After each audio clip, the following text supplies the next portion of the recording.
Let's turn this stuff off. Boom! Hello, hello, welcome. I'm gonna call the two of them those fear dragons and zombie grubs of the world. I'm gonna call them on Discord. Then we're gonna try really hard to not mess up our nice overlays. And I didn't actually make a scene for this earlier. Like, I have the overlay, but I didn't actually make sure that I knew that Discord was gonna fit in. Max Bolo. Thanks for the follow. When we get into this scene, okay, it's not gonna work anymore. No alerts, but I'll shout everybody out at the end of the stream if there are any alerts. So this should be fun. Let's do the call thing. Boom. Hello? Yellow. Hello. Hey man. How's it going? I'm doing really good. Why is there a fourth window? Oh, it's mine. Oh no. How do I close it? Master of production. Oh man, not at all. Not even a little bit. Fortunately, I never pretended to be a master of production, right? So I've got that going for me, I think. Actually, how do I close that? Wow, that's terrible.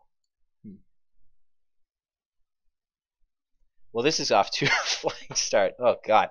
How are you guys doing? Let me figure this out. Not too bad. I got some boba. And it's a good day. Boba, you say? Yeah. Do they have that over in, like, Canada land? Antarctica? I don't know what it is, so maybe not. Of course they have boba in Canada. I mean, I don't know about exactly where you live, but... What is it? It's well, actual boba is the pearls on the bottom. It's tapioca pearls, but then it's usually like in a milk tea. Mm-hmm. Oh, okay, yeah. No, I know. I know what things are, okay? I know what that is. I've had that before. Okay? Yeah. So, don't listen. Leave it alone, okay? Let me have it. I don't have very much. Just let me have this thing. I'm going to have to just grab some images for you guys. That's what's gonna have to be happening here. Oh.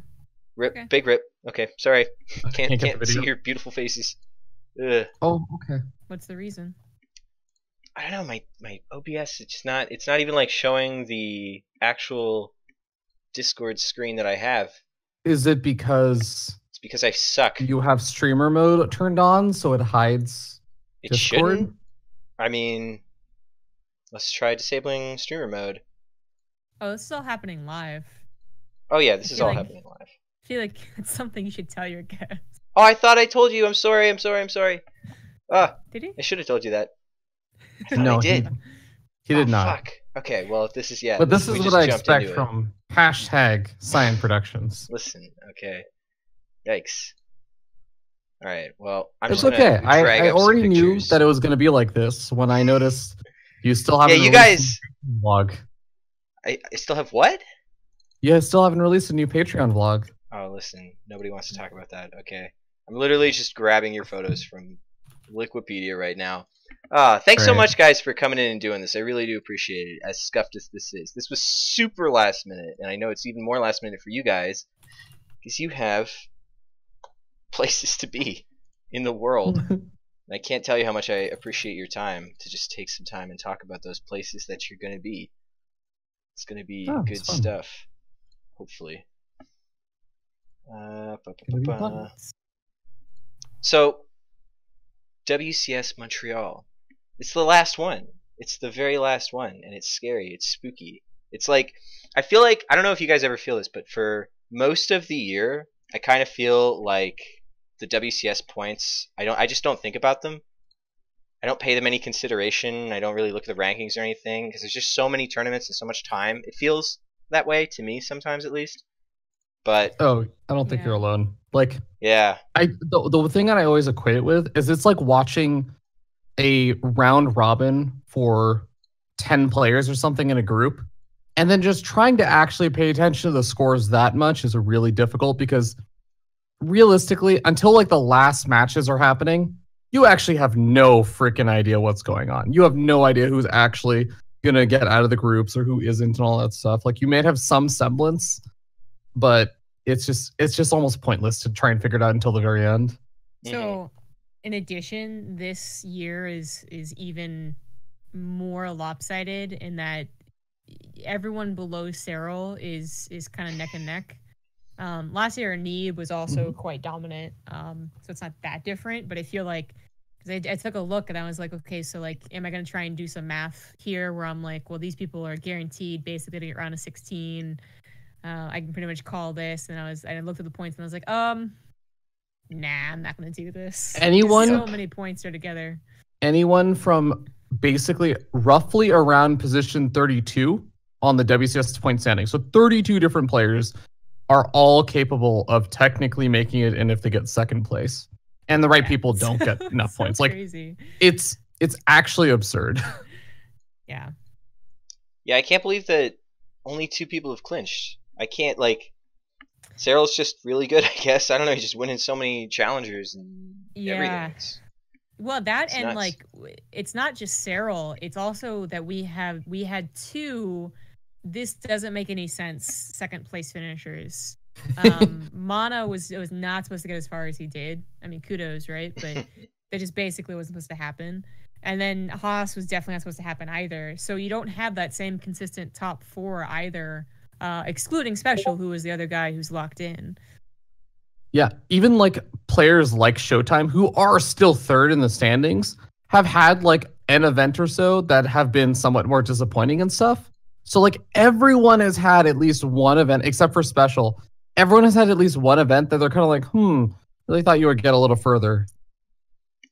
I think one of the kind of disappointing things too is that there's no breakout player. I feel like there's no breakout player in this list that really had a great run in a tournament, and now I expect really good things coming into Montreal with. Like, for Challenger, there were a couple of moments that some people had, and it was kind of hopeful, but definitely for LAN events, it felt really lackluster this year in terms of breakout storylines, which is something that I always just like paying attention to, so I don't know. Yeah, I get what you mean. Like, this year was a lot more of the year of Cyril's domination, but also like old surprises. Like Haas and Neeb, or Haas and Mana playing for so long, that them coming back is a cool story and all, but because Raynor wasn't allowed to participate, and if he was, then he is obviously the breakout story. But he wasn't, and Valencia was just okay for him.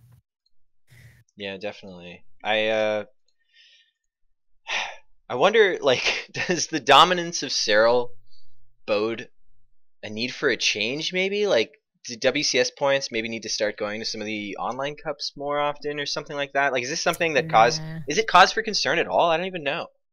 Nah, I don't think so. No. I kind of don't think so either. But I really like it, actually. I really like that it's this way, because I like that I actually really, and I think ZombieGrub, as far as our discussions that we've had with each other before, also likes when there's that kind of one reigning king that is just feels untouchable, kind of reigning over a scene. I think it's actually really cool. I actually feel like it's something outside of the last year with Neeb a bit, we really haven't had in StarCraft for the foreign scene, like ever, because the Koreans were always there, or there was actually like just contention amongst really good foreigners. And I really like that now there's someone to topple. I think it's awesome.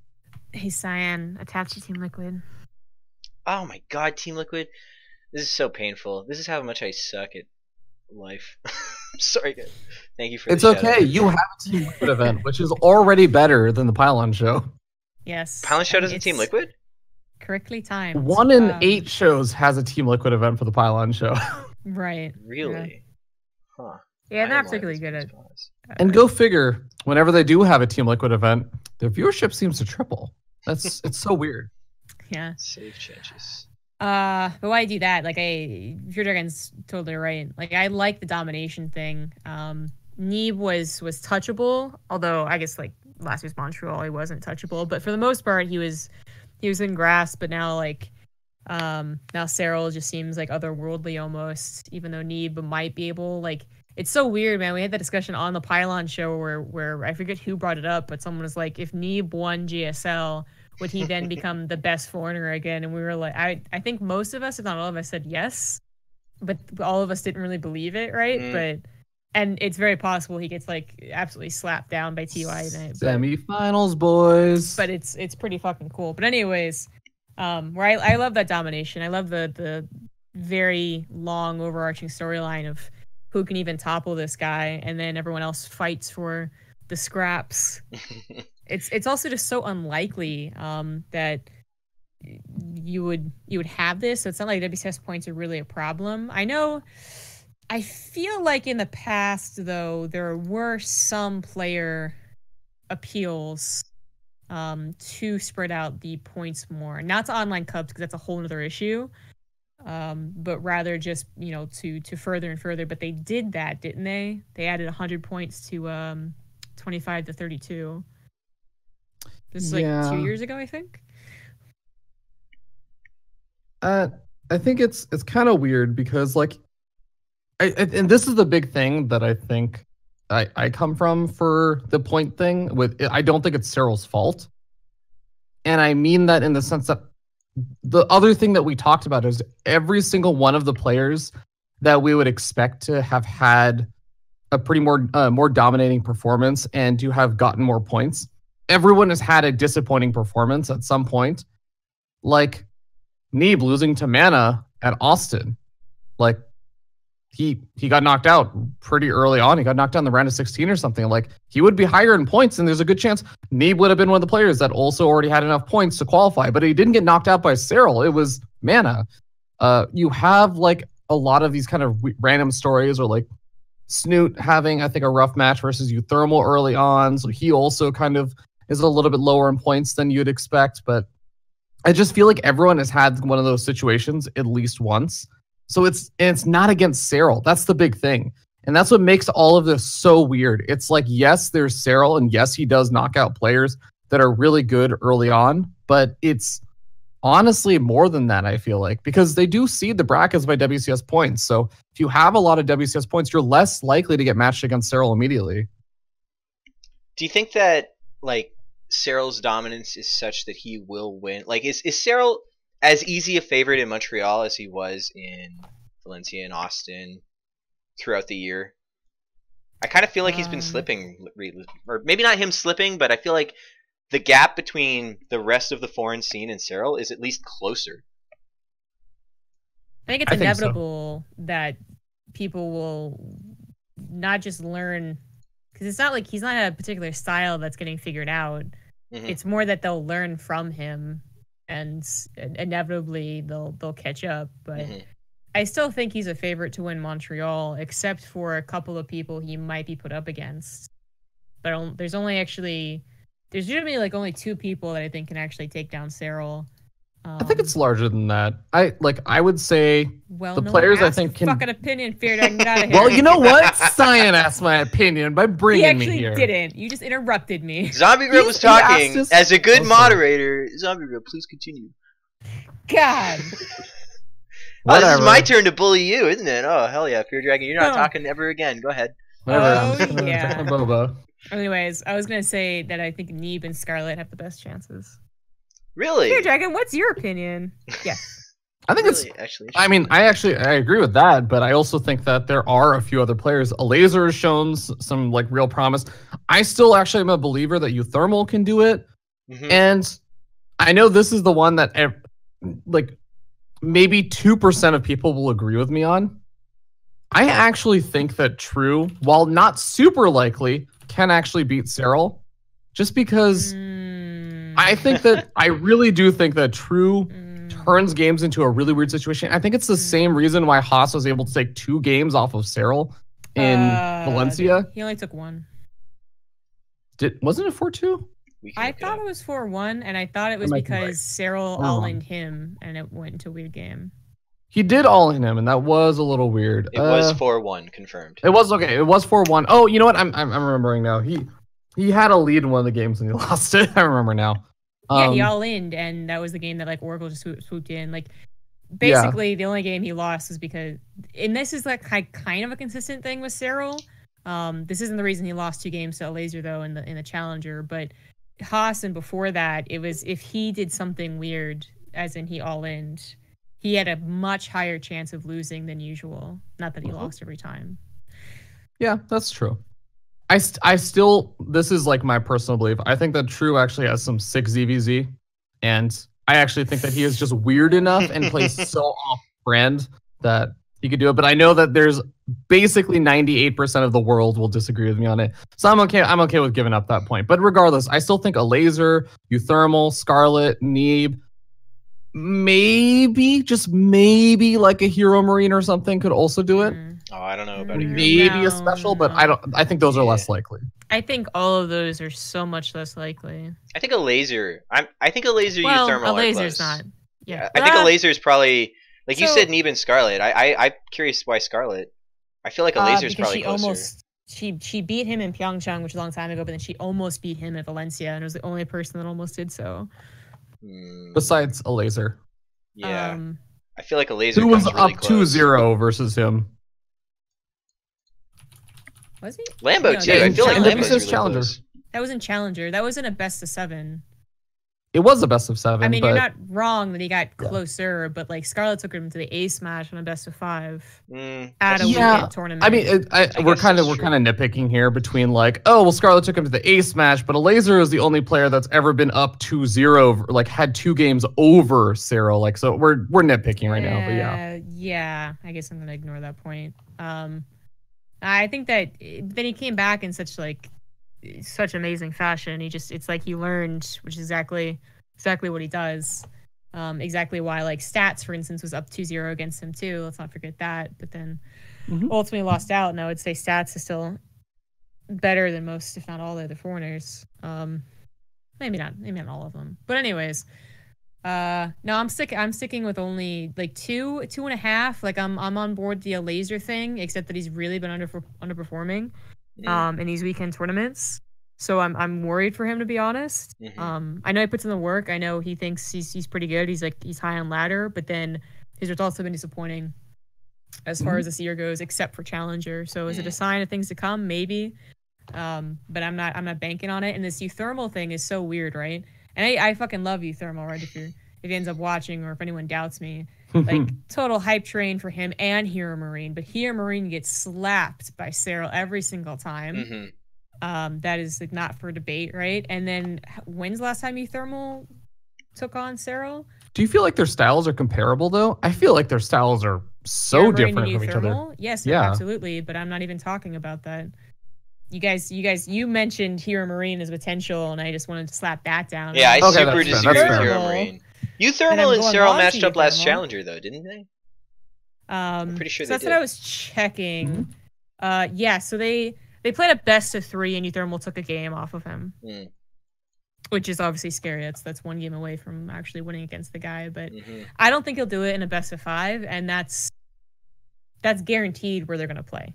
Yeah, after the round of 16 and above. So, obviously I'm loving to be proven wrong, but I'm totally on this. There's like 2 people who can do it. Scarlet with her particular brand of ZVZ and just match history, and then Neeb, because I think he's also the only guy that really seems to make him look human when they face. Scarlet can be so inconsistent too. It sucks. Like, I'm a super huge Scarlet fan. I want Scarlet to win like every tournament, but it just seems like sometimes some tournaments it's just kind of a roll of the die if you get like really, really, really top of scene Scarlet. Yeah. Other days you just don't. It feels bad.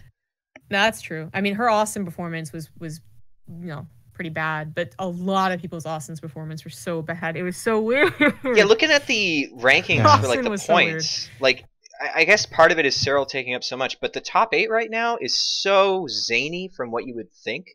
Like, Showtime has the number 4 spot, and I really like Showtime. I'm a Showtime fan, but based on the past like year, I don't know. Like, aside from Leipzig, he just has not. He doesn't feel like a top 4 player right now in the standings. It's so weird how the players are falling in terms of points right now. Not that really indicates anything, but I don't know. It's gonna look like a really weird BlizzCon if things stay this way after Montreal, which I mean they probably just will because there's not that many points to give away. I mean, I think Neeb's locked in. Showtime. I want to say Hero Marine gets a top 4, but it really depends on who he plays. You don't think Nurchio can make it?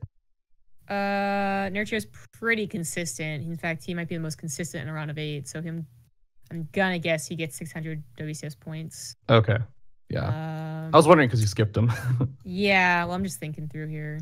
A laser, yeah, it's a hit or miss thing where it hasn't done so well in the WCSs, but Like a laser, Snoot, Euthermal, True being on like the precipice there, that feels weird. That feels really different and not like necessarily bad because it's good to have, you know, a different top 8. You don't want the same 8 players every BlizzCon.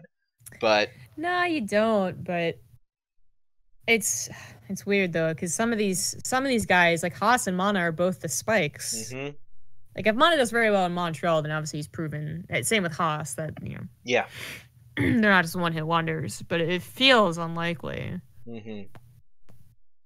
What do you think? What do you think about the rule, the Neeb rule? I guess is that officially what it's called now for the WCS Korea WCS circuit split? The Neeb rule? Are you talking about The points extending qualifying points down? Ah, okay. Yeah. We're in. I can't remember the reading of the rule, but you can only qualify through like one, and it's the one that you have the most points for. I think that's what it is, right? Oh, Wait, are you're you talking talking about about- GSO versus WCS? Yeah, with Neeb. Oh, I thought you Yeah. were talking about some like abstract, like, well, everyone knows Neeb always does X or Y. Like, oh, okay. Oh, sorry. yeah. I mean the rule they made for Neeb and Yeah. sort of Scarlet. Oh. Wait, what about it? I just think that's super interesting. I really wish that I kind of wish and I kind of don't because it wouldn't really be fair if Neeb like won the one GSL and then decided to go through Korea. But I really wish they would leave it up to the player's choice.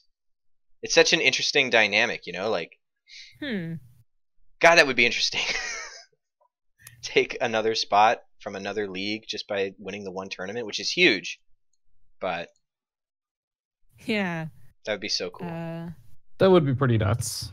Yeah, that would be. Also, a better topic of conversation, actually. How do you think GSL affects Neeb's showing in Montreal? Like, that has to be such a weird thing to be prepping for. Holy shit. He's going to be playing tonight. And then he immediately flies out. It's 14-hour actually flight. super rough. Oh, boy. Yeah.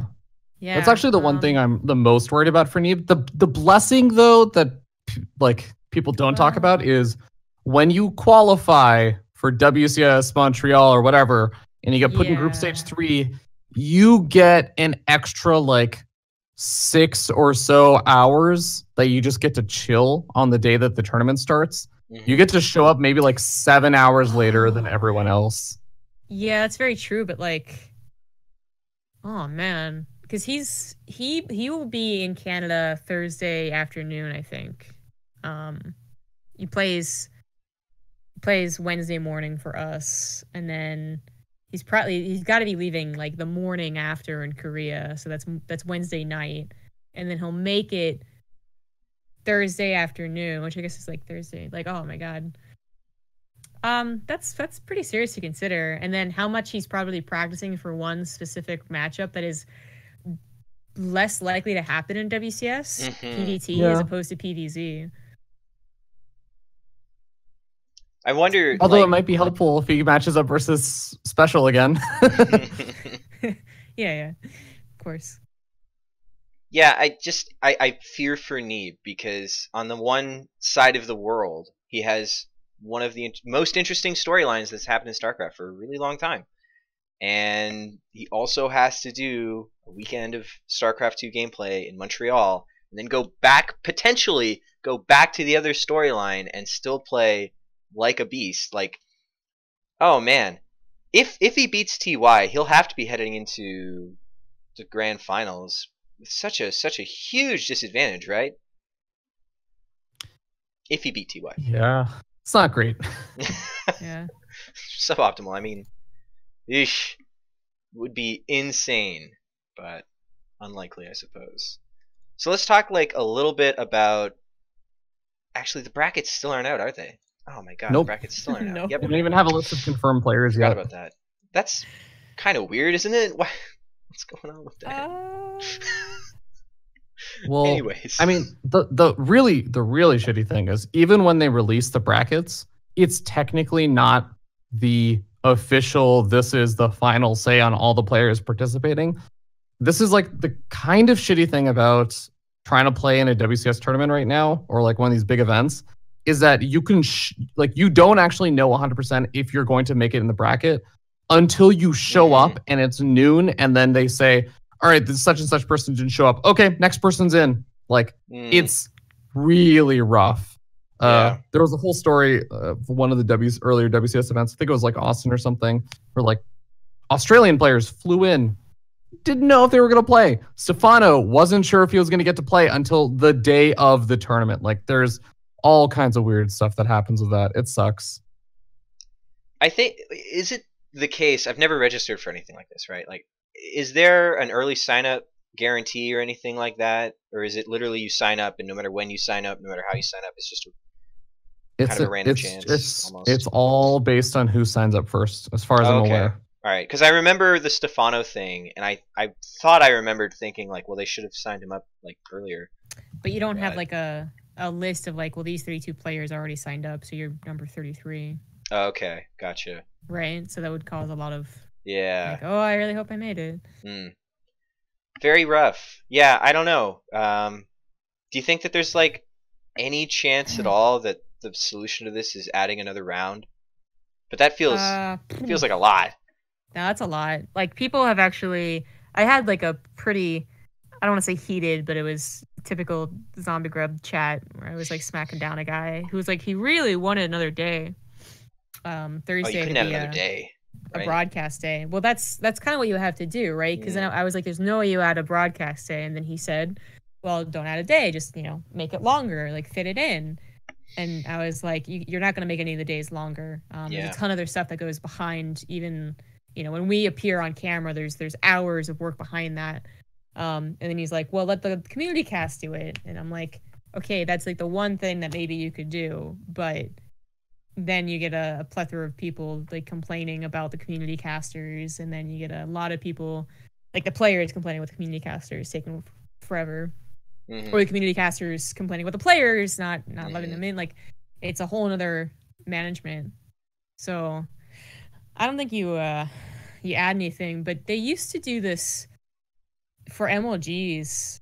Definitely, I'm not sure about any other tournaments where they used to actually like they basically kept player passes in their back pocket, assuming that X or Y organization, because that was back when I was on a team, would just be like kind of late to the party. Oh, so I should mention that something that they made a change with this year is they do prioritize players that have if you have WCS points, you're prioritized. That was something they made a change this year. They announced it actually I think after Austin. It may have been after after Valencia, but it was sometime between Austin and now they announced it. Is there any threshold to that? Like, if you have a player with 10 points and a player with 50 points both vying for the spot, will it go to the 50-point person, or like what's the... Is there any formal rule there? That I don't know. But I know that having WCS points puts you in over players that don't have any WCS points. It's kind of like a harsh reality, right? Like, you kind of... If you're not going to add another round or another day or something like that, you kind of do need a system like that in place. Just for the health of the overall year at a point. I mean, but nobody wants to hear that. System is that at the end of the day, Blizzard can say, well, you had an opportunity to guarantee yourself a spot by just qualifying for Challenger. Why didn't you do that? Yeah. I mean, that's not where I was going to go with that. Oh, okay. Well, that's where I was going to go with it. Because that's, I think he's lagging Can you hear me? Stream is rip. Yes. Yep. Don't forget that Team Liquid may have dropped you on the event. Okay, we're back. You might want to make sure you're still attached. Are we actually back? Do we get to play Science BC yet? Actually, I'm going to go very soon. If you can hear me out there in Wild. Yes, okay, good. Good. Sorry about that, guys. Someday, that won't be a problem anymore, I swear it, okay? I swear to you. So we were talking about the specific player spots for WCSs to pros, basically. Yeah, I wasn't gonna do it. Like, feardragon's surprisingly harsh. Well, you should have just qualified for Challenger. It's wrong. I mean, it's kind of one way of looking at it, right? Because otherwise, it's completely out of your, or it's not totally out of your control. You could just sign up earlier and stuff. But let's say there's a Right. situation where people are all vying for like signups as soon as they release, but then there's still problems. Like if it gets to that point, there's still that whole thing like, well, you could have just played better. I mean, Kind of. I mean, just pragmatically, like nobody wants to hear that, but pragmatically, you do have to come to a point where eventually you say that, right? Well, I don't know. Or something. I'm not like going that. to speak 100% that the players aren't doing this, but I know back in the day they weren't. So that's my favorite reference here is that they were not vying for those passes. They assumed that their team would get them for them, or that they would be able to sneak in or ask for a pass. So there were a lot of people who would be like, oh, but I thought I'd get that pass. I don't know about if it's now, especially because it's a new system again, but there is. I was gonna go with the whole like Blizzard could always say like, well, you should have signed up sooner. I mean, it's probably your job as a pro gamer, and I know there's gonna be maybe a bit of debate, Bob, about this. Are you serious? It is RIP. I mean, who doesn't love to defend players? But like, they probably should be the guys like that line up for tickets for BlizzCon, and the casual people probably aren't going to be those guys because their professional play doesn't depend on it. So Blizzard was like at 10 a.m. These tickets are going on sale. Like I feel like the pro gamers should be like 10 a.m. That's 5 p.m. my time. That's 3 a.m. my time, and that's when I get in. Yeah. Stream is ripped, by the way. Yeah. But I'm going to keep talking. I'm still recording. Because exactly. That's what I assume. So I'm just going to keep talking. Yeah, I'm kind of with you on that. It's sort of like that really unfortunate situation where we even look at other things going on in the scene where, oh God, this actually happened with Rifkin. I was talking with him and he had players for WCS North America, or BTSL North America scheduled to play. And those players didn't tell him that they need to also play in WCS NA Challenger. I happened to mention to him in a casual conversation that I was doing WCS NA Challenger broadcasts or something on a particular day. And he was like, oh. And then he goes and looks up those players. He's like, well, those players didn't tell me that they were going to be playing in Challenger at the same time that this event is happening. Like, the players honestly are just not super responsible about a lot of that stuff. Like, I'm with you totally, ZombieGrub. Like, I think that they should be, but sad reality right now is that they're not. And the weird thing is, we'll find out at Montreal if this is the case. But from what I've seen, and it's like confidential on like the sign up list. I asked some of the people. There are definitely some names on there that I'm like, you definitely were one of the people that at some of these previous events was having trouble. You flew out for the event and then were told you may not get to play because you signed up so late. And looking at the list, there are a couple of players that are literally in that exact same boat again for Montreal. I'm like, well, you didn't really learn your lesson, did you? Yeah.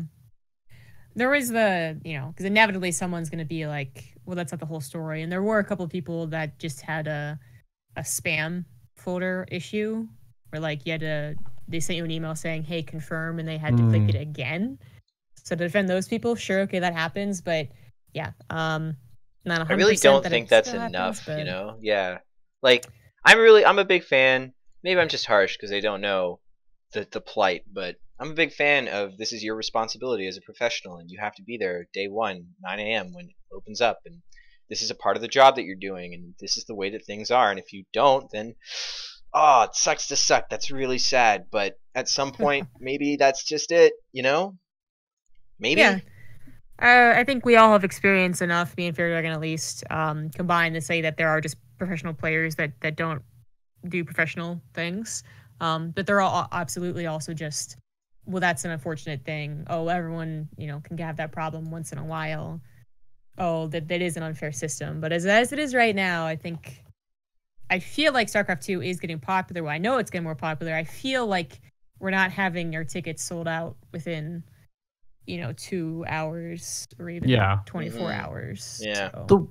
The one thing I would like though on Blizzard/DreamHack side is I would love if they were more public about the list of players that are confirmed or all that kind of stuff. Like or at least they had some sort of publicly visible list of players that had tried to sign up, because then the whole spam folder thing, or like a lot of these other things, like, oh, I didn't know I had to confirm all this stuff. If there's just a public list out there and they're clear about their rules, like, look, if you have WCS points, you're going to get bumped up on the list or something. If they do that publicly, no one can actually justifiably complain because it's there. So they used to do that, if you guys recall. Like when MLG would release their official player list, it was super fucking hype. Especially because there's so many Koreans that really weren't determined. But I mean, they never transferred over to WCS, I suppose. So it's not like this is a precedent that was lost for this organization. But it is really cool to see that. And then all you do is put a little like a disclaimer, like these people are not guaranteed to show. There might be issues, et cetera, et cetera. But yeah, it'd be so useful for the players to at least come in and be like, yeah, I'm excited to attend, or, oh, hey, actually I'm not, so you can take me off the list. Like, it's so easy. I think there are a bunch of esports that do that already, right? For their formalized tournaments. Doesn't Dota do that for their majors, actually? And it's like a big exciting moment for the Dota scene, because they'll see the player signups or the team signups with the players listed, and they'll be like, oh man, this person's playing again, or oh, look at that team, it's cool.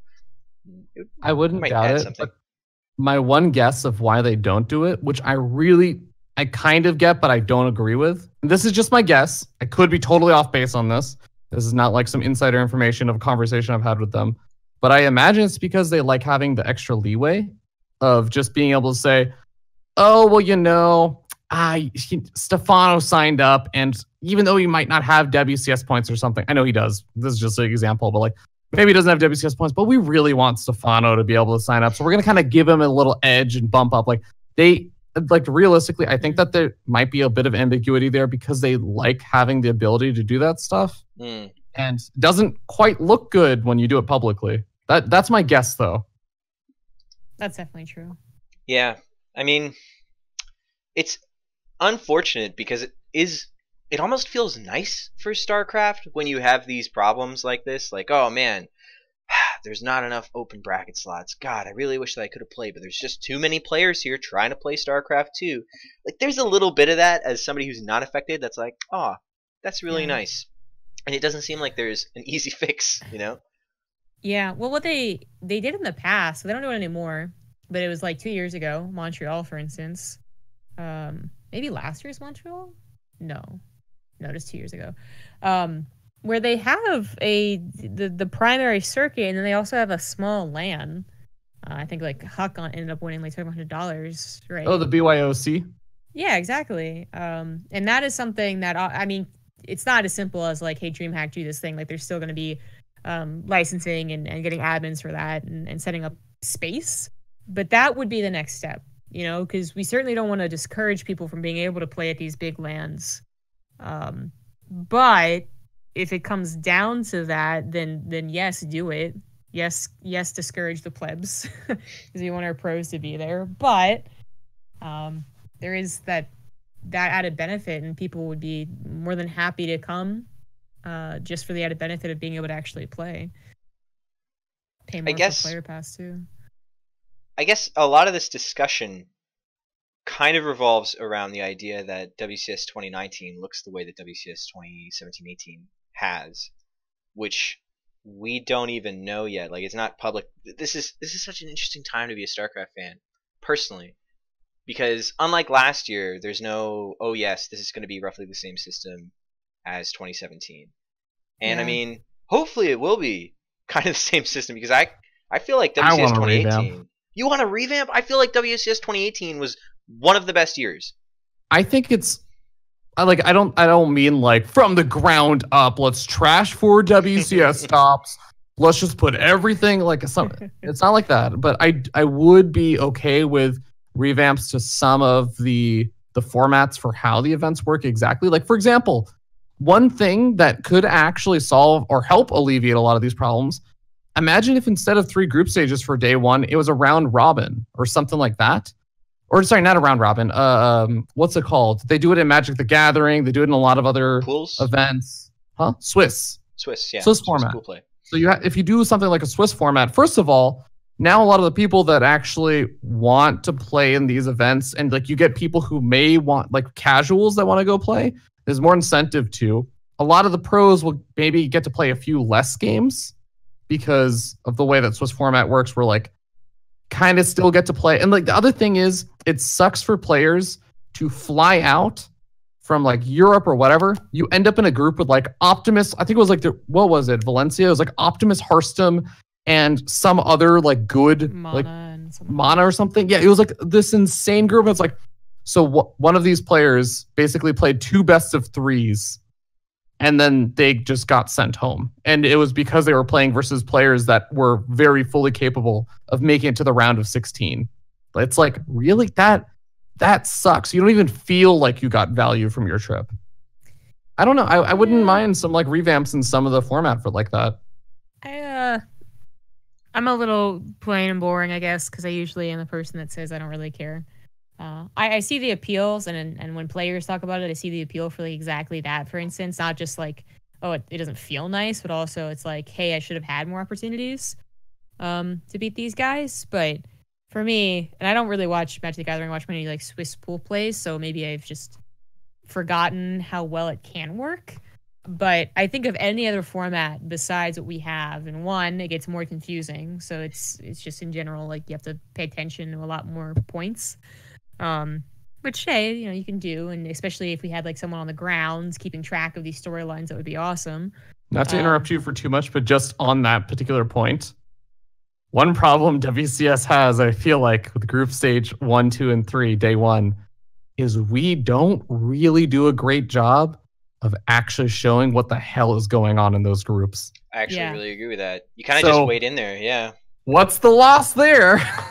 I mean, I suppose, but then too, Swiss is way more complicated too. Sorry to cut in there, but yeah. Yeah, well, there's also sure extra complications. No one wants to have the inevitable like, oh shit, we didn't get this far down the list of what ifs, so we have to coin flip. And then my last point, most important one, is that it sometimes is a lot longer. And not only do you have the venue for a lot longer, the crew a lot longer, the players are also like, oh, I made it out, but at 4 a.m. and I have to play my first round of 32 or whatever group. Like, not many people are going to want to do that. And while it was super hype for MLG, I guess, when it wasn't groups, it was just a very, very, very large bracket. It was a whole other layer of going to a tournament, is actually surviving. Yeah, stamina wise. So am I crazy? I don't want to be the harsh person, but am I crazy thinking? Did MLG used to do Swiss? Am I not remembering that? I don't think they did. Do Swiss. The way that MLG worked was they had a couple players come in from the open bracket, and they would go straight into the championship bracket in the lower bracket. And in the meanwhile, they had players that had qualified or had been invited to the MLG.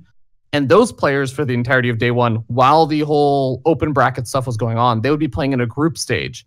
And through that seeding, they were seeded into this really weird championship bracket. And that got pretty interesting because then it was like top 4 were put in the winners bracket, and the rest of them were like amongst their seeding placed in the lower bracket, where the further or the higher your seeding, the less matches or the fewer matches you had to actually play. So MLG was a totally different format.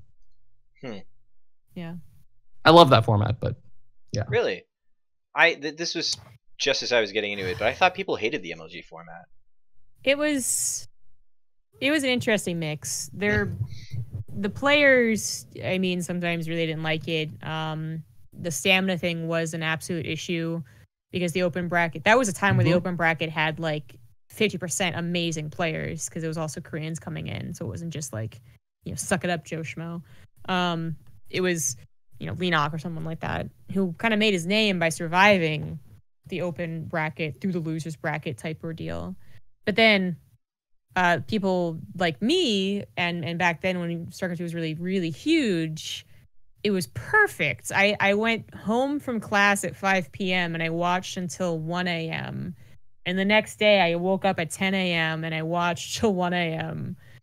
And that was great, but let's be real. Like, the players don't really want to do that. The players at this, like, viewers at this point get fatigued with so much going on, like online broadcasts as well.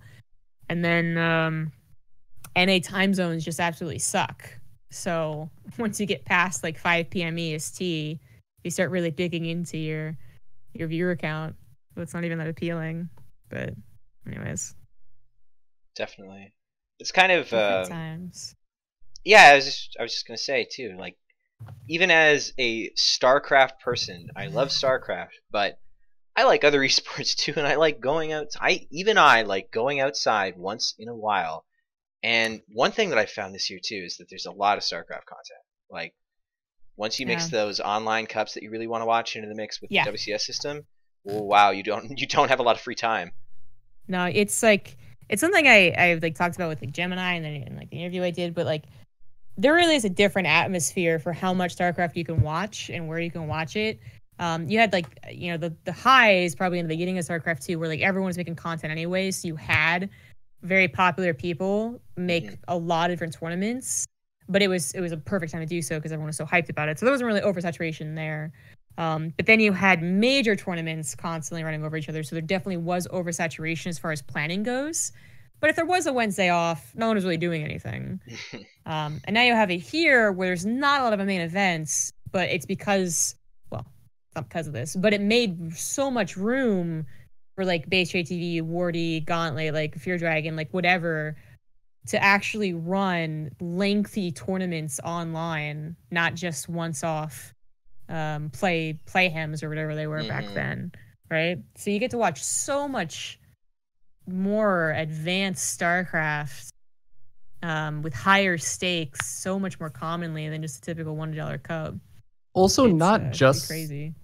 It wasn't even just about the viewership stuff, but like there were also, I feel like, a lot more players back in that day. Yeah, back in those days. Yep. So when you did have a split up, it wasn't like, all right, well, half of the top European players are playing in this thing, so like there's not really a lot of room left for a lot of these other tournaments to actually have a lot of signups. Like, no, there was actually rarely that much of a problem of even the Playhem daily or weekly or whatever that would happen.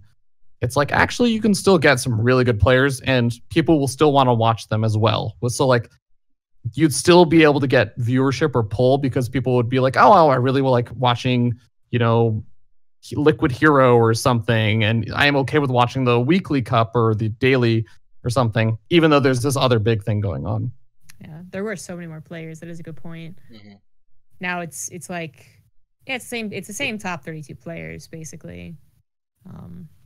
So if you watch them all during the week on community stuff and to watch them in the weekends, well, if it happened more often, it get really tiring. Yeah, I'm really, really curious what WCS 2019 looks like. I really, really, really, really, really want it to be the same. I think that this year was just like the same with tweaks, I guess. But yeah, this year was such a good year. Yeah, I know. Like people, like feardragon's not the only one who kind of wants it to be a little bit different. Like some of the casters really want the entire like setup to be different for various reasons. Just like, you know, becoming more modern, kind of matching what's modern esports right now, setup wise. She means from a broadcasting perspective, right? Exactly, yeah, broadcast perspective, right? But I don't know. I would like it to, like, I'm used to it. It's not, you know, amazing. It's not like, wow, look how fancy this is. But we're only gonna get so fancy by changing our framing and our backdrop. Because at the end of the day, if we don't have more stops, because I want GSL versus the world more often. I think everyone does. That's something that the universe has been agreed on. One more WCS stop would be totally fine as well. Yep. And then I want, you know, higher quality content hyping up these large stops. Right now, we have nothing. I was just thinking about it yesterday. Like, no one says anything about Montreal, like, does a show like this that is particularly well watched, you know? No offense. Yeah. You're not even live right now, so I shouldn't even say no offense. Nope, no offense. Do you say that that's Blizzard's fault, though? Or is that the... okay, yeah. I'm going to do that thing. I say that. Yes, I say that, actually. Because it absolutely is. There's a huge portion of people, like I've been writing recaps for Challenger and some preview stuff for GSL and stuff like that, but the people who are looking for content to consume in StarCraft, the people who browse Reddit and Team Liquid daily and hourly, They don't want that kind of content, right? They don't want content that's going to tell them something they already watched or something that they probably already know and analyze the player breakdown that they can probably do themselves. Like, that kind of stuff is really hard to get those people in on. The casual people, the casual fan base that maybe doesn't know all that stuff that you guys could tell them, they're so hard to access. And I feel like Blizzard is not the only one, but Blizzard is the best way to access those people. And oh man, it would be so good if Blizzard hosted like a decently well produced version of this on like some kind of a main channel. Make something new even, you know? It doesn't have to be on /StarCraft. Make like a new channel even, just something. So like some of this, there's so many different topics about this, but like for instance, I was thinking just just tell the Pylon show and maybe pay them as well to do a specific Montreal hype up pre-show, just like this one, right? But like you might say like, well, they should do it if that's content that people want. I would argue that there's already so much that content, like the figures in StarCraft 2 have to do to even make a fucking living off of this, that you can't really expect them to just do all the content that is necessary to hype up the main tournaments. You're already asking them to be, you know, have a second job by streaming. So like I feel like it very much so is on Blizzard to do these things. But even beyond that, okay, like, because there's a lot of argument that we had there and I understand that. But even beyond that, I'm talking about putting stuff on the launcher, right? Like get Pig to do a brief breakdown of the top 8 players he thinks for Montreal and then put that on the launcher or other things on the launcher. Have that reporter on the sidelines of the group play. That's not something that we can do. That is something that obviously is Blizzard's job should they want to do so. I half agree with everything you guys have just been saying. So the half that I agree with is I think that Blizzard should be promoting the hell out of a lot of this stuff. I think that the Pylon show, given like actually that we recently saw Neuro in the BattleNet launcher and how freaking amazing that embed of his stream was for his stream, and the fact that not only did he get a ton of viewers, but even after the embed ended, he still was keeping thousands of those viewers. That's awesome. I would love if when the Pylon show goes live, they do something exactly like you're talking about, ZombieGrub, even if it's not for every Pylon show, just for the Pylon show where they talk about Montreal or something. Put them in the launcher and do that kind of promotion, tweet about it, etc., all that stuff. I 100% agree with you guys on that. The one thing I don't agree with is I don't think that Blizzard needs to be the one producing that content. Obviously, it'd be great if they did. But the other thing is I don't think that it necessarily also has to be like In Control or something doing that. And I don't just mean a talk show where people talk about the players and all this stuff.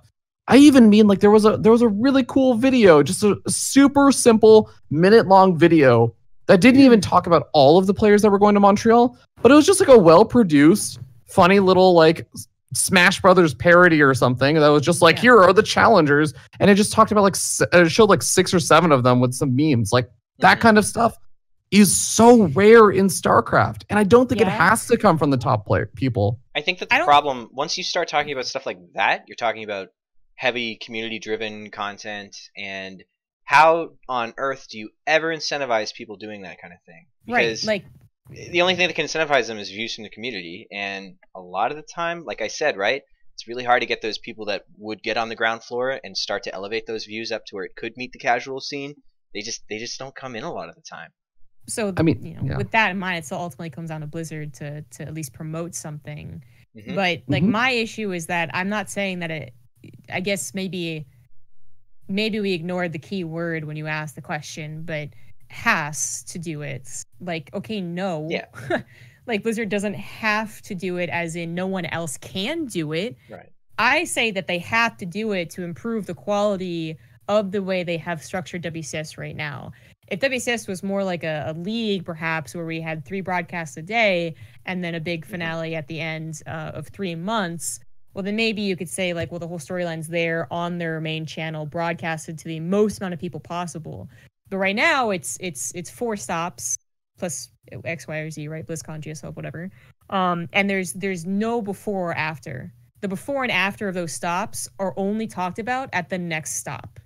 And I don't think just being like, well, hopefully the community does better is what actually is going to improve anything, right? So I agree, but I do think that there are other ways they can incentivize people. Like the promotion aspect is, I think, a good way to incentivize people to create that kind of content. But one thing I don't want like Blizzard or StarCraft to become is I don't want us to become a situation where we're almost like Infinite Crisis. Do you guys remember Infinite Crisis, where it felt like the only thing that was actually ever coming out for that game was just by the developers, and they were the only ones actually creating content because no one else really cared enough to make content around the game? It felt like a very hollow kind of thing. Like that's what my fear is that if the community isn't inspired to do anything, then we're going to end up fair. Like Infinite Crisis is way smaller than StarCraft is now and has ever been.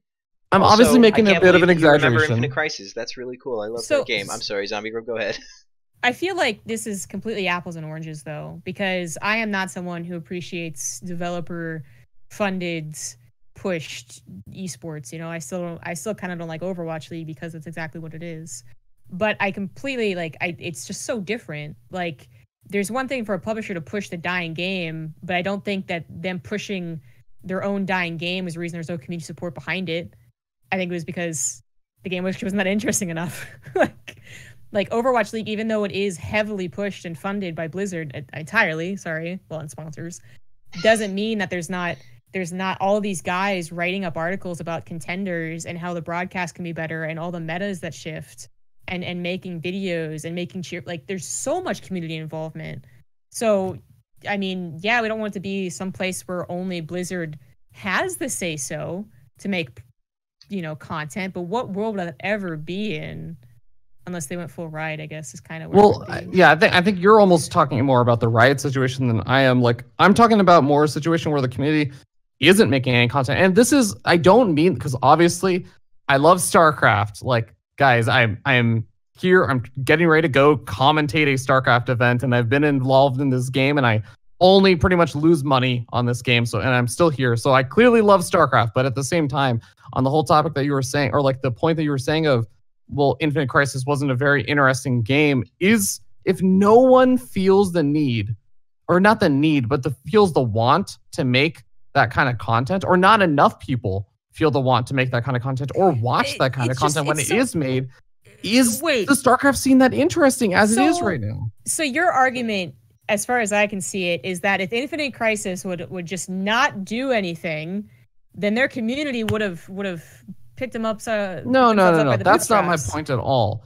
My point is that if there is a situation where nobody feels the desire to make that kind of content, but that's just, it's so it has nothing to do with what we're talking about ultimately, doesn't it? Like, unless you're saying if Blizzard pays and promotes and makes us do things so the community won't feel a need to, which I just think is absolutely absurd, then what are you talking about? Like, is that your point? Like, if we're paid by Blizzard to do things? No. It's not like that. It's more that I don't think that Blizzard should be the solely responsible person for creating content around StarCraft in order to have a healthy scene. I think that we should have community involvement. And I feel like a lot of this stuff are opportunities for content creators to create content around this area. And I think that if Blizzard helped promoted them, I think that there are things they can do besides being the ones that are just creating the content. I think that they can advertise. I think they can help support. I think that they can, hell, even like you kind of were suggesting, like contracting out and saying like, hey, we'll pay you guys to make some of this content. I actually fully endorse a lot of that stuff. I just don't want Blizzard to be the only one producing the content. But that's just so not going to be the world that we're in, right? Like, I'm not saying that Blizzard goes full Riot and then suddenly StarCraft 2 switches over completely, but I am saying that is the only way that they'll push the system as of right now. It won't be by hoping the community does more. So I'm like, can I I'm not quite getting the point. Let me cut in. I think that I do think that it's important to acknowledge how much better it is this year than last year, because I feel like it's a lot better this year than last year in terms of Challenger, at least. Mm-hmm. And I'm a little biased because I've been covering Challenger for Blizzard in text form. Yeah. But Right. I think that it's a lot better. And in the studio broadcasts have been super fun, and it's been something that I want to actively watch. But I think that there's like a middle ground here, right? Like when I think about Blizzard trying to push content, or Blizzard contracting content, or Blizzard like creating their own content on their own things or whatever, right? Like I don't think of that in the same way that I think of content that the community would make for itself. Because again, a lot of the content that the casual viewer base would want is nothing that the hardcores would want ever. And I think that the place for Blizzard to push content or incentivize the creation of content is more in line with the stuff that the casuals want. And those recaps and those preview shows that maybe Reddit isn't super hyped for, but if you put the word out on the launcher, then they do want to come in for it, right? Yeah, I don't think that like you can't have Blizzard trying to incentivize like memes and stuff like that, because it's just never going to happen, right? It can't even work. But there's a nice little middle ground where I think we can just have both, and I think that it's maybe even important that we do have both. Maybe we find that middle ground somewhere. I totally agree with that, actually. I'm 100% on board with that.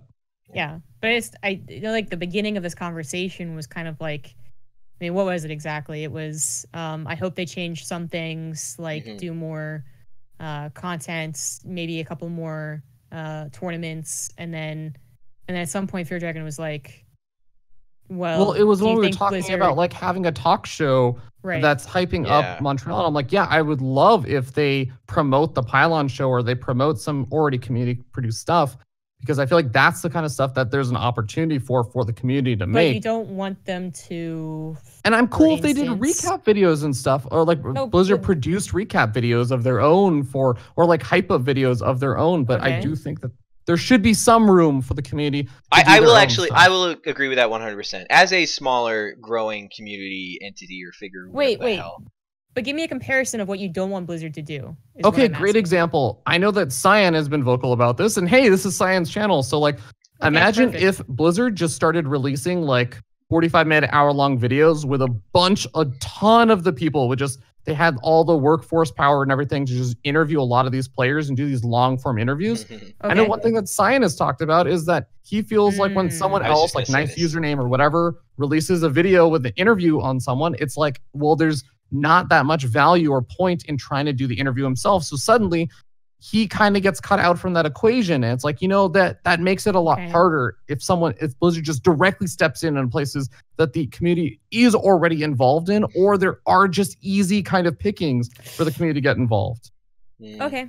Yeah, but I do think that those interviews would be great from Blizzard. I think they do a killer job with it. Yeah, of course. So I get the point more so now, but when we were talking about how you improve the WCS system and the tournaments that they do, I feel like bringing up the content creators in any other fashion, like I don't want to steal their job, when all the ideas here have been promoting content they've already made. Just I feel like we got a little off base, because I could also have an entire conversation about what I now understand is like, I hope they don't do literally every single piece of content, in which case, like, I think there is that little bit of a middle ground, of course, from what Cyan has said, but I also think in that specific example, there's got to be a little bit of like, well, get good enough to be on our show, basically.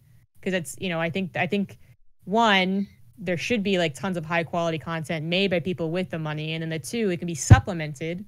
Like 1A, it could be supplemented with people like Cyan, because they did one player a week. How many weeks that would take? Cyan could absolutely do interviews with the hosts and the casters and the other content creators and the community casters and so on and so forth. So it's not just to clarify that point. It's not just about, oh, that player has been interviewed last week, I won't do it. It's also, I very firmly believe that, well, I mean, we were talking about it earlier, like it's tough to find time to watch all this stuff.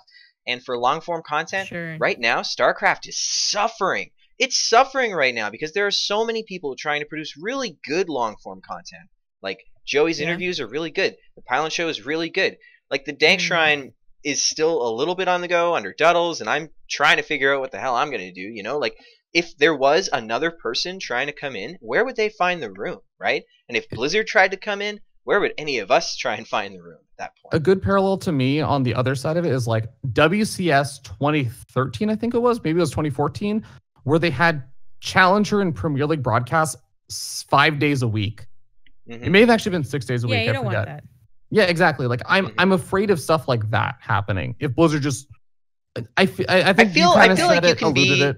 I think that you can do this in a way that's like, it's not even that hard, right? I feel like you can have both of these things where we have this really great, well-produced content that is needed for the coverage to improve, and then we also don't block people out. I feel like we can do both of these things if we're just a little bit intelligent about it, you know, and schedule things well and plan things well. And I don't know. I think that's important to do, and it's I think to be realistic, and maybe we just had entirely different ideas of what could potentially happen in 2019 and beyond, is that Blizzard is not going to take StarCraft 2 like it does Overwatch League. It hasn't done it for any other esports, right? I mean, Heroes is kind of saturated with tournaments, but it's not like the League or Overwatch League. I guess to put two of them on the same level, just utter domination and utter control from Blizzard. Like that's just not ever going to happen in my mind. So I was kind of just completely disregarding and being like, what fucking world is feardragon talking about where there's not room to have Pig talk about the top 8 on the Blizzard launcher? Like, what fucking world?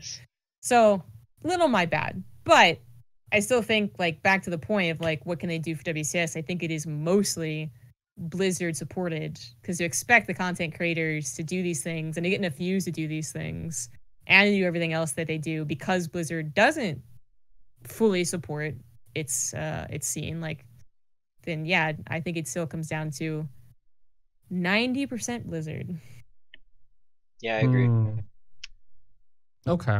For the record, I too was confused, and it was just the classic, I love this moment in the debate where you're like, oh, we're actually arguing the same point right now. No, but I mean, I think the ultimate takeaway here is that it's still a bit of a question on whether or not Euthermal can beat Cyril, right?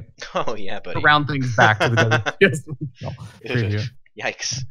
You know, one of the main reasons that I'm, like, against this idea is not because I think Cyril is untouchable. It's that Roddy did nothing but, like, Roddy does nothing, sorry, but hype up Euthermal, like, still current.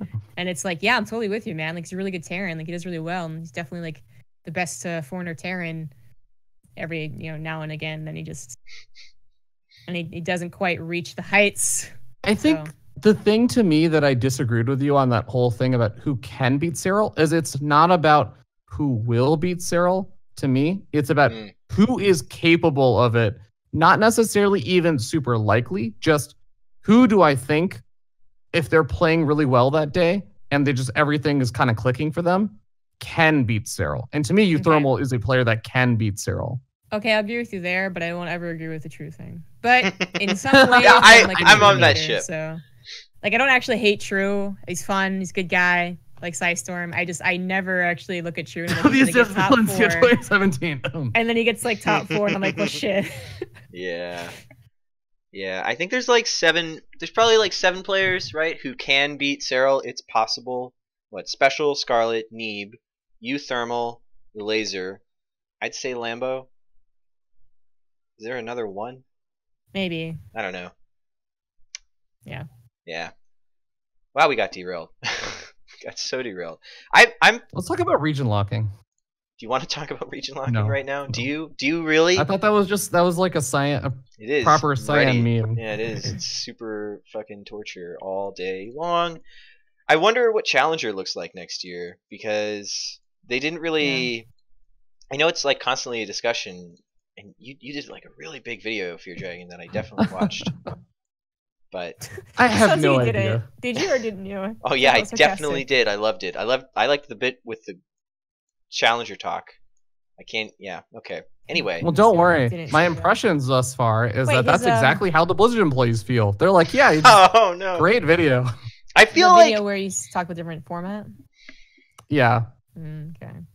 I feel like one of the biggest problems with Challenger and the format of Challenger is if you start to make it really different in region to region, then it just becomes so confusing for so many people. Oh, you mean like how it is right now? I mean, a little bit. Yeah, it kind of is. I mean, the thing, like, it's so funny because we're talking about Challenger, which is obviously the biggest difference between Korea and the world, but it's also like when you when you go to the, Sion kept talking about like the super casuals versus like the hardcore people. When you go to the super casuals, they have a hard enough time understanding why Koreans aren't in WCS, like main events. Okay, like so the challenger thing. Like I think the players mostly liked feardragon's idea. I liked it as much as I understood it. Like I'm not disparaging it. I just feel like it is somewhat on like this low priority list for fixing, which is not necessarily a good thing. I'm just saying, like, the following the StarCraft 2 scene is apparently already so fucking difficult.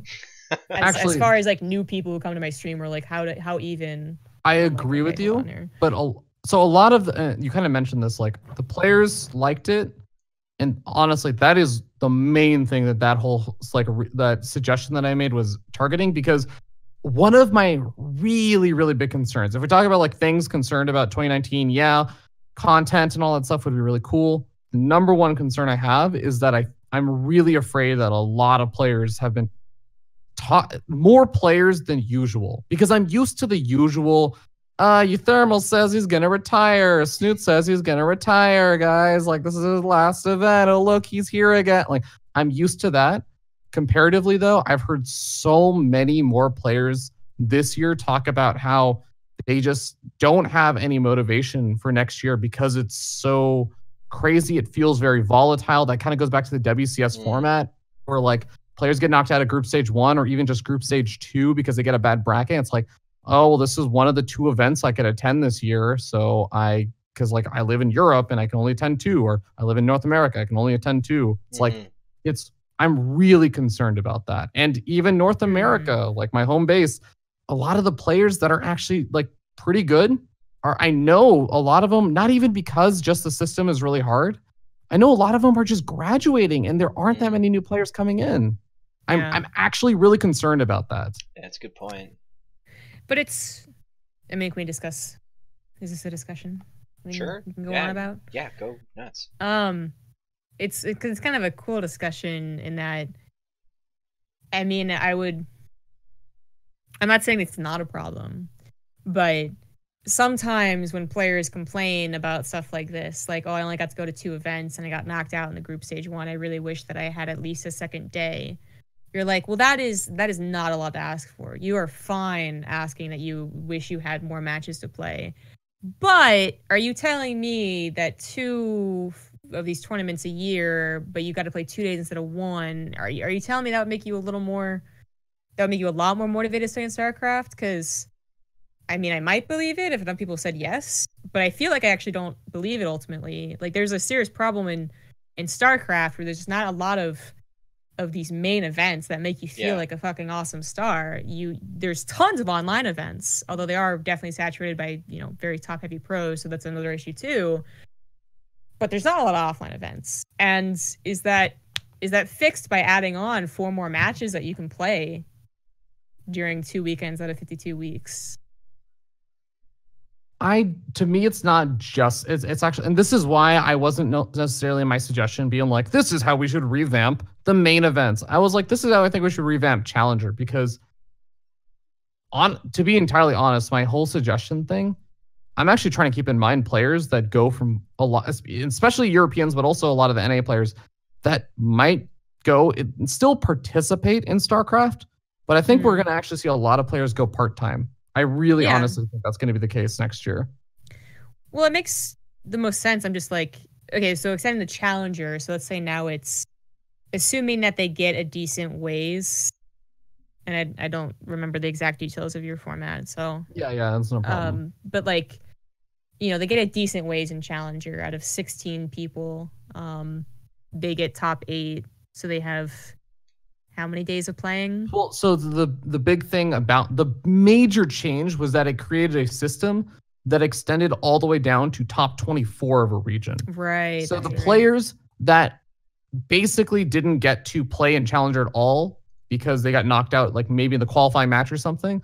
And this includes players like Showtime who didn't qualify for a season of Challenger and stuff. Like, they still get to feel like they were involved in the system, that it wasn't just like, okay, all right, there goes one of your only opportunities to play besides like attending a WCS event. Like, so it was mostly for that. but then it leads into a kind of like elongated system so that kind of makes sense, and players can get involved and still get some payday. That was the idea. You get 8 more players, which is a decent amount for sure. You also get longer times for those bottom 8 players to play. It still doesn't feel like a lot. I mean, and I don't really know the details of other esports and how they do their majors. I watch the majors and that's it, right? Because I'm not super hardcore in another esport.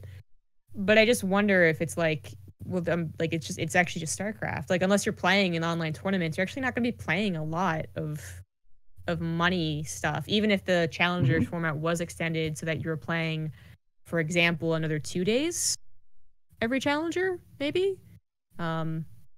Just a guess on how many days, how many games we played per day. But anyways, right? Like, it doesn't ultimately seem like that much more. So that when I hear players say like, I only get so much time to try and it feels really lame, it's like, I mean, is that just StarCraft? Would you? I feel like too though. I mean, if you're trying to really make a go for it, you're already kind of a crazy person. It might not take that much, you know. It probably doesn't take that much of a breadcrumb for somebody to, you know, make the difference between this isn't worth it and this is worth it. That could also be just the case. To put something in perspective, by the way, 2017. So this is the statistic I always like to use as an example.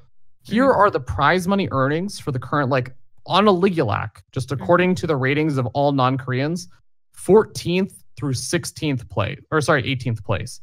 DNS, his total earnings for 2017 was $8,500. Mana only earned about $8,500. Masa somehow earned 15,000 because he did well at some Cheesadelphia and some other like events and won a season challenger and stuff or whatever. Namshar basically got around 13,000. Hearthstone only got 9,500. Like, that's the entire year. That was their entire like career earnings for an entire year. Right. So when you talk about it, hey, you know, you could maybe earn like an extra $1,000 this year. That's like a 10% increase raise. Like, that's actually, that's not even that much. Like $1,000 extra from a year. And that's including all of the online tournament earnings and everything. Like, I actually think it does make a pretty big difference. I mean, yeah, when you contextualize it like that, it is a big difference. And again, I'm not saying it's a bad idea or that it's not worth trying, because your system seems to have kind of no faults. Like, but it just is that ultimate question of, well, say that they get that. Would it be unsurprising for the guy who made $9,000, suddenly makes $11,000? Does he still go, man, I really should get a part-time job? I think that's still ultimately what happens. Like, there's not many people who can do that. So unless you become like any other big, humongous esport, the top 4 or whatever, where you have opportunities to earn a lot of money, let's say once every month instead of once every 3 months or over a period of 3 months. It feels like StarCraft is just going to kind of be that. I mean, you're either insane and you're able to live off of very low means, which is great. You're super fucking good and you're already rich, like Cyril and Innovation. Okay, fine, that's cool. Or you do go part-time. Well, and, to be clear, the whole point of what I was talking about, and I mentioned this earlier, but I don't think I did a great job of explaining it.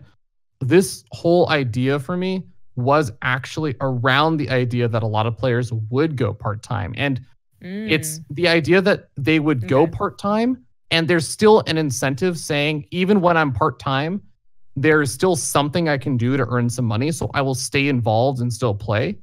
Whereas if you think of it like, let me take an extreme example, right? Let's say that you have like 32 or like, you know, 31 pretty decent player or like okay players or pretty decent. And then you have one amazing player, but this prize pool for a tournament only pays out top 1. If you only, and this is like obviously the most extreme example possible, right? But if you have that, then the 32nd best player is going to be like, well, I could try and continue playing this like a little bit, but I mean, what's the point? If I'm not going to get first, I don't get any money. But if you spread that out and you say, okay, well, top 16 get paid out, it's like, oh, you know, I have a chance. Like, I only have to get a little bit better to like maybe get a good bracket or something and like advance 1 round. So like, that's kind of more the idea. So they don't just full quit. It's like a part-time quit. Okay. No, that's pretty legit. Yeah. when he said like, you know, a lot of players are saying like they're gonna go part-time, and you're worried, and there's not a lot of other players that are filling their shoes. It's Yeah. like yeah, if you're creating that system that supports people to stay in at all, then that's ultimately really good, right? So I have no argument against that. It sounded at the beginning, it sounded more like, well, if we had this system, maybe they wouldn't go part-time. But that obviously I isn't didn't where you're explain it going with well, that. so I don't blame you for thinking that when I said it.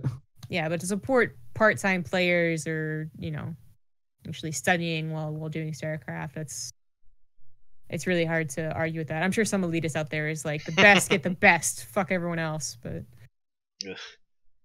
WCS 2013 was a good system. Someone's gonna come in here and be like, 2010 is a good system, right? The Koreans take all the money. What? Yikes. There wasn't a system in 2010. Force Wasn't it invite-only BlizzCon? Was that 2010? Actually, you're right, because StarCraft 2 was released in like halfway through 2010. Yeah, I was like, it was released in August or something. It was perfect. You have to make it to BlizzCon by invite. Best of the best for Dragon. Jesus. The invites, yes. So, I know that both of you have to leave at some point. Can we get some predictions for WCS Montreal? Who comes second in WCS Montreal? Implying Sarah will get first. Obviously. Sarah will get second. Sarah will get second. To Neeb. No. Maybe. Hit me with some dank predicts. No, I think... I feel like Neeb's going to be too tired. I don't know. GSL makes me not believe in Neeb outright. 100%. Yeah, that's hard. It's really hard. I still actually believe in Neeb, because a good example, by the way, is that Neeb played in, what was it, like GPL or whatever it was, in China, and then he flew back and got off the plane and then just 4-0'd Scarlet, who had just beaten him on the other end, like literally maybe 12 hours earlier or something, but right before he got on the plane. It's like, I actually think that like giving him an extra day or so, like 2 days basically, to kind of recover. And then he's also going to be playing just in group stage 3. So unless you feel like he's getting knocked down in group stage 3, he gets it to the group stage, or then he makes it to the playoff bracket and he has more time. I think he can recover. That's so different though, because him and Scarlet are just an interesting pair. And then he only had to face one person. In this scenario, he faces maybe 3 in the groups, and then has 10 hours of recovery, and then he has to face 4 other players, and then 4 other players after that. So I don't know. Yeah, I wouldn't disagree with you that like I think it's not an ideal spot, but I think he can make it through. I kind of want to get the Neeb hype train as well. And I feel like a Lasers is going to finally do really well at an event. I say he does like not that great, but he's still getting 5th through 8th, I think. So that's still pretty damn good. Who is second though? Gosh, I'm gonna go with Neeb, but my bold move is Euthermal shines. Actually, no, wait. Hold on here. I forgot one major thing about Montreal and the fact that it's in Montreal. I think Scarlet finally does it. Yeah. Right. I think she finally gets to lose to Cyril in the finals. Oh, man. If Scarlet wins in Montreal, I'm going to cry. Yo, that was like, she had that sick turnaround against Hearthstone in Montreal. Like, Montreal's been pretty good to her. She had a surprising result the year before. I forget who against, but I just remember everyone was really shocked. And it's good to her, so maybe it'll be the time. I'll be crying happy tears because holy Canada, and sad tears because why didn't I just go? Why can't I just be there? Ugh. Yeah. I'm so regretting the choice to not go. I need a new computer though. It has to happen. Anyways, I think Elazer, final 2. I think it's his moment. I think he's been steadily improving, and I see it. I see it happening. I can vividly see him falling 4-3 to Cyril in the finals. 4-3 is still giving a lot of. Oh man, it's giving him a lot though. I believe him. I think that the Kulash Zergs are just really, really good right now, and they're just steadily improving. And I think that a laser, I mean, he did it before. Like, a laser is consistently that guy that you never expect. Not really. And then he comes out and he just dominates just 1 weekend of the year. That's all it takes. That's all you really need, right?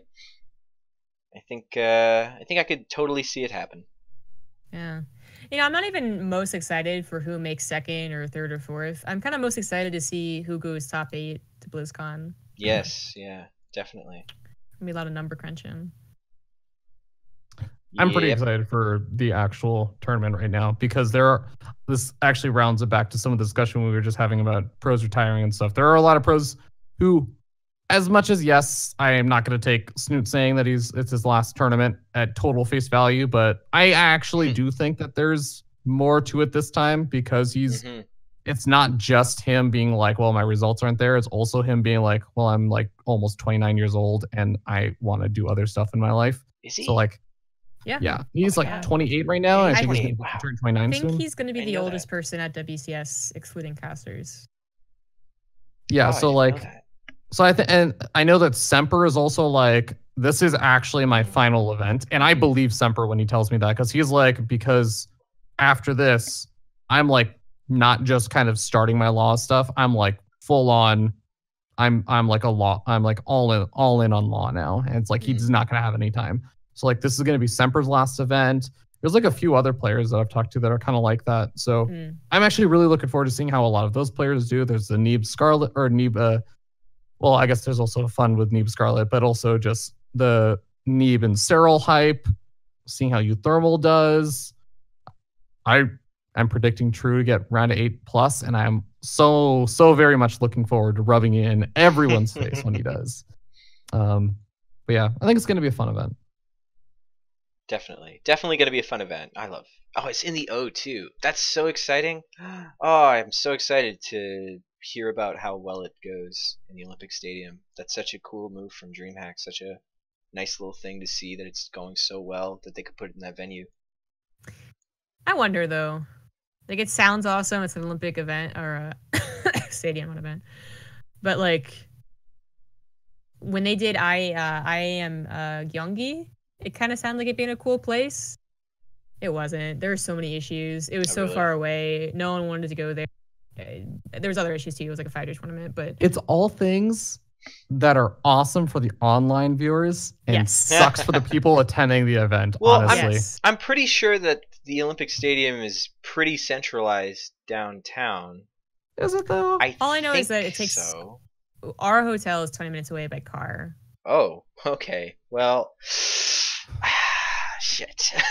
So when feardragon doesn't show up on day 3 because he had trouble getting back to his hotel, when of course all the casters get blackout drunk every night. And you guys will know why. It's because I could not find our hotel. Because feardragon is like, what is ride sharing? What is knowing name of hotel? Question mark. Well, ZombieGrub, you remember what happened in Montreal last year. Apparently we had some trouble there. Or was it Austin? Do I? Austin? I don't recall ever having trouble getting back to our hotel. Tendies? Oh, okay. Yeah. You know, to be fair, but that's because we all decided to walk. Hashtag inside jokes. Because, okay, and you have to understand too much. Like, it took us a long time to get back to our hotel when it shouldn't have. But all of us, like, we were going to take an Uber, and then we all kind of like agreed that it's a nice night, and we're all want to sober up anyways, so let's take a walk. And then halfway through the walk, like, our leader's GPS stops working. Because like that was one of the requirements, is that we knew we were going.